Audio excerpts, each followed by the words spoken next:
Hey folks, JD here, and today we've got my final thoughts on this little fella.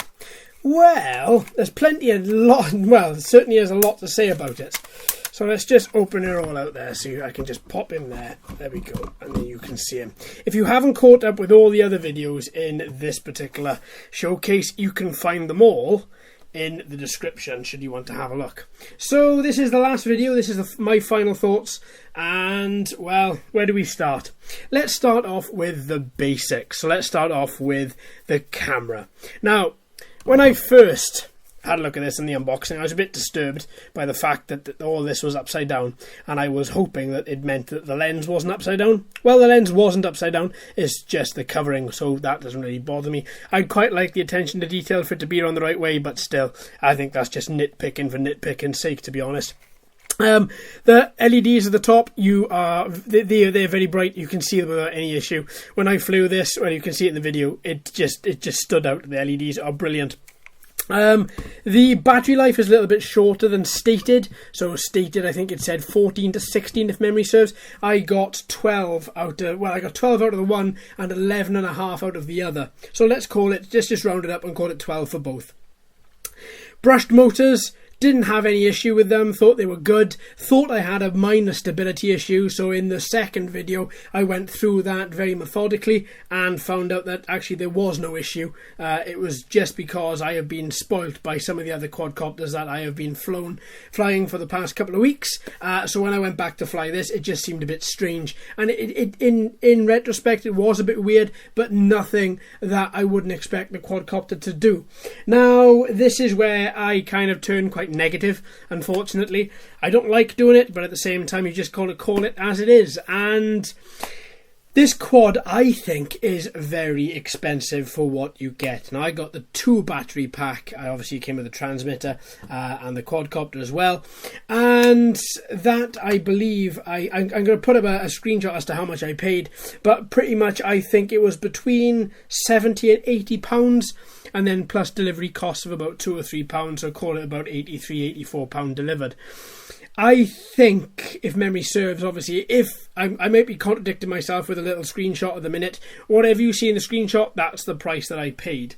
Now, I think that's a little bit expensive for what you get with this, when there are other quadcopters in the same bracket which are better.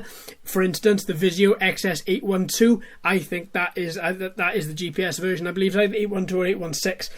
That one is flawless, absolutely fantastic. I've had so many great flights out of it. I would recommend that quadcopter any day over this. This quad is passable. It's okay. I mean, it says you get 1080 video. It's not 1080, although it is on the better scale. Return to home worked. Follow me didn't work for me. Auto takeoff did, but you've got to manually start the motors first and then click the auto takeoff button for it to actually work. The transmitter aerials are obviously fake, so I ripped those off. No point in them being there. As for transmitter range, I didn't push it. I kept to about, I think the furthest I went was about 60 or 70 meters. Didn't have any problem getting there.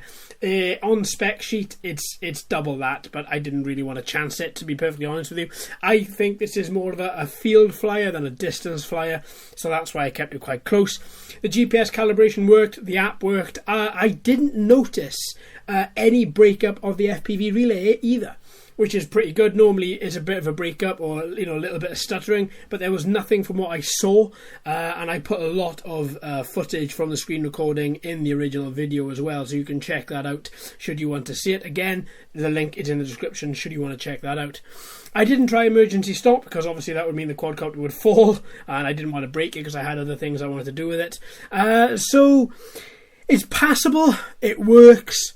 But honestly, I don't think it's one of the better ones that Eachine have had out. I think it's obviously one of the worst, I believe, from what from my experiences, from my flights. So all in all, at the time of you watching this, I have done 4 flights with this. I've charged the batteries up twice, and I've taken it out to make a full time of 4 times.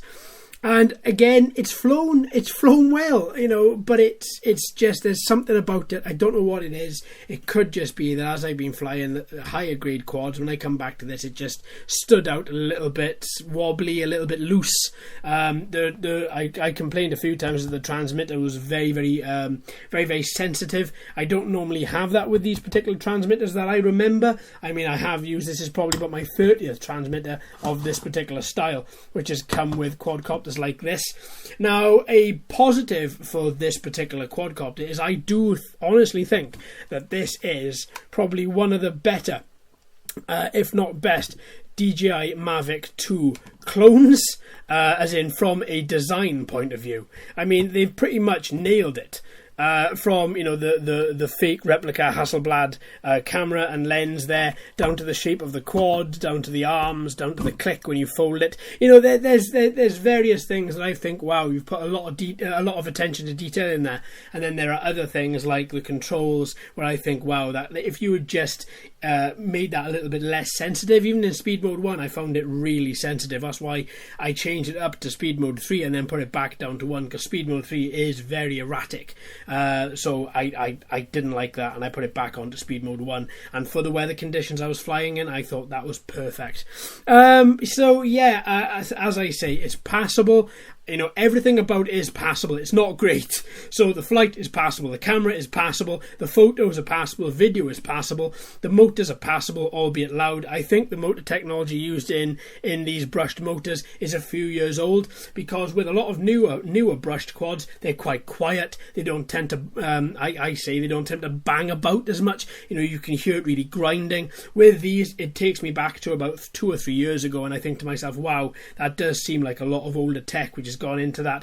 Obviously, you're not going to get, you know, top of the range premium. That's not what I'm saying. It just comes across when you have a lot of brushed and coreless quads, and they're of a particular sound level, and then when you fly this one, you think, wow, you can even see it in the video. As I'm flying away, you can still hear exactly how loud those motors are banging away. So yeah, as I say, everything about it is passable. Nothing about it is great, which, you know, it's as I say, for a beginner, there are plenty of other ones out there. I don't recommend a GPS quad for a beginner either.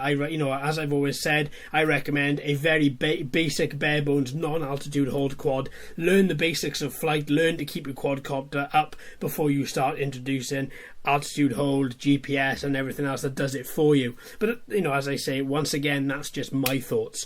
So I tell you what, folks, I'm just going to leave that there. There's not really much more I can say about this without going over and repeating myself more, and you don't want to hear that. So there we are, my friends. I hope you've enjoyed that. Let me know in the comments what you think. Thanks ever so much for watching and listening. I've been JD. You've been fantastic as always. If you haven't already, please like and subscribe, and ring that bell too. Hello and welcome to all the new subscribers. I hope you're enjoying the channel. So until next time, my friends, happy flying.